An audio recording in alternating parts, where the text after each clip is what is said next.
This is the presentation guide to the Medicine Through Time Overview booklet that starts the Medicine Through Time GCSE History course.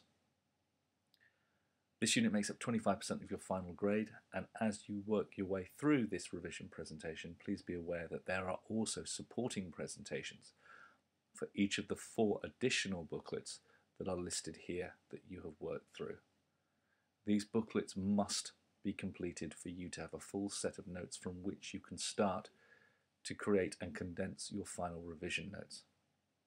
Your first task then was the overview timeline activity, taking based upon your Key Stage 3 studies and wider general knowledge these events in history, and using your understanding of chronology, BC and AD, is to place them in the correct chronological order on your timeline.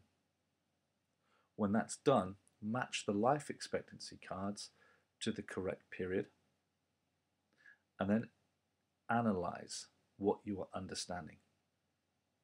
And what you should see is that throughout history, there is not a clear line of progression of things getting better. History isn't about an uninterrupted march of progress. In the ancient world, progress in terms of life expectancy peaked with the Romans but then dipped after the fall of the Roman Empire. And then for around 1,000 to 1,500 years, mankind was actually in a worse situation than the Romans had achieved before them.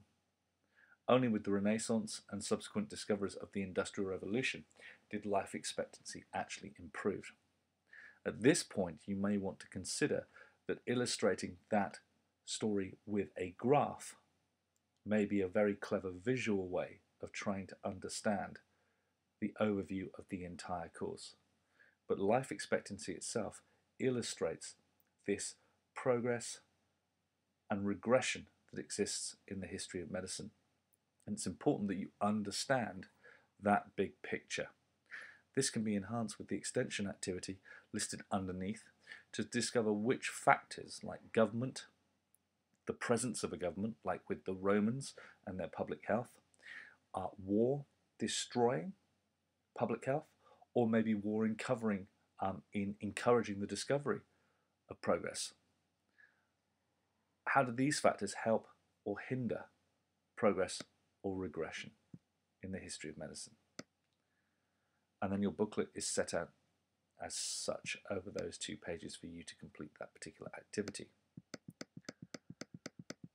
The second lesson had you looking at these 3 areas of medical history: prehistoric, pre-writing, so that's our first period in history, when man was nomadic and not settled and had to hunt for their food, which often meant that man had a very healthy lifestyle in terms of diet, but dangerous lifestyle in the fact that what they wanted to eat would probably also want to kill them. Because mankind was nomadic, man didn't settle and stay in any one place, therefore avoiding any health issues.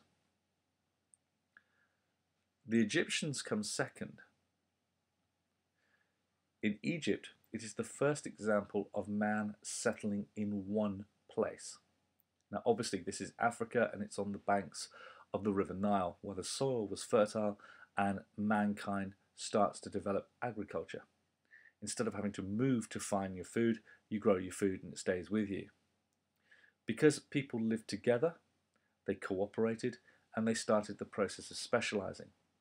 If farmers produce the food, then for example, teachers can spend their time teaching, and consequently doctors can specialize in medicine. When one looks at the achievements of the Egyptian civilization, for example the building of the pyramids, you can see that there must have been an awful lot of specialized roles within Egyptian society to make that possible. But living together in one place creates public health issues which consequently have to be dealt with. The Greeks under Alexander conquered the Egyptians and therefore learnt from the Egyptians, so there is continuity between these periods. The Egyptians had their gods to explain what they didn't understand, and that was an awful lot. The Greeks too had gaps in their understanding of the world around them. But because the Greeks specialized and groups of Greeks, especially people like philosophers, spent so much time thinking, they understood more of the world in a natural way rather than the Egyptians who came before them. So throughout these three periods, we go from nomadic to settled, and we see a gradual decline in the influence and importance of superstition. However, even when we reach the Greek period, one has to remember that the Greeks are overwhelmingly still superstitious. And when you look at the Venn diagram, you're looking to quantify how much progress has taken place. Then we move on to the Greek period and we study the role of our first key individual in the story of medicine. That is the man known as the father of medicine, Hippocrates. Now, what Hippocrates brought to medicine is listed here. His theory of the four humours, that the body is made up of four liquids or four humours: blood, phlegm, yellow bile and black bile. And when in balance, the patient is healthy. This is important because it's the first natural explanation of the cause of illness. This is not superstitious, and although history proved it to eventually be wrong, it was believed for well over 4,000 years. Up until the 18th century, up until germ theory, people still believe that the theory of the four humours explains illness. So it's a natural scientific explanation that was believed for an awful long time. Clinical observation, the idea that a doctor will study his patient before he makes any conclusions. Why is this important? Because it's showing that doctors are studying their patients, writing down their notes. These are the notes that doctors to this day still keep on you.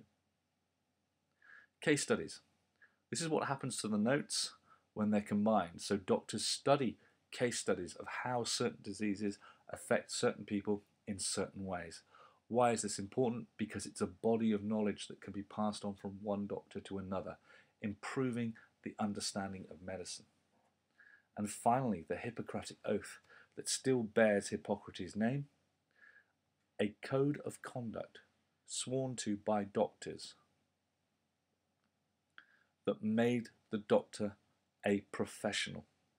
This is important because to this day, despite one or two changes in the wording, all doctors have to swear the Hippocratic Oath.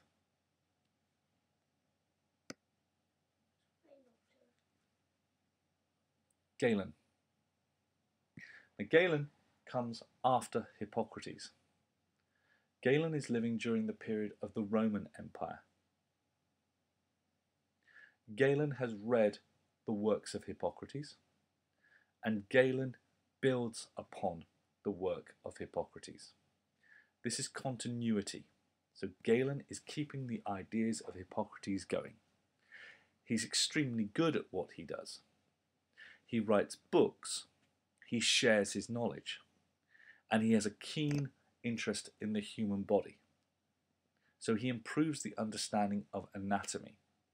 So in keeping the ideas of Hippocrates going, this makes him important because he provides continuity of knowledge and of science through from the Greeks to the Romans.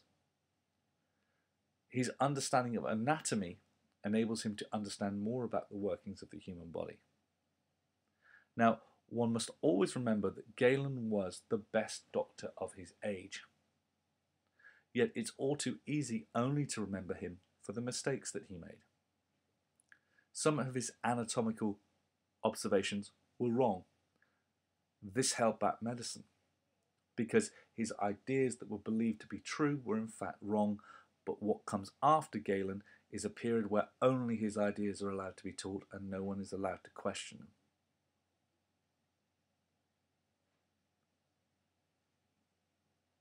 So when one questions overall how important Galen was, one has to remember that he was both good and bad, and you need to strike the balance. In terms of people not questioning his ideas, and why this would hold back medicine, That's the job the Catholic Church do. It's the Catholic Church that do not allow Galen's ideas to be questioned, making them, arguably, the bad players in this particular part of the story of medicine.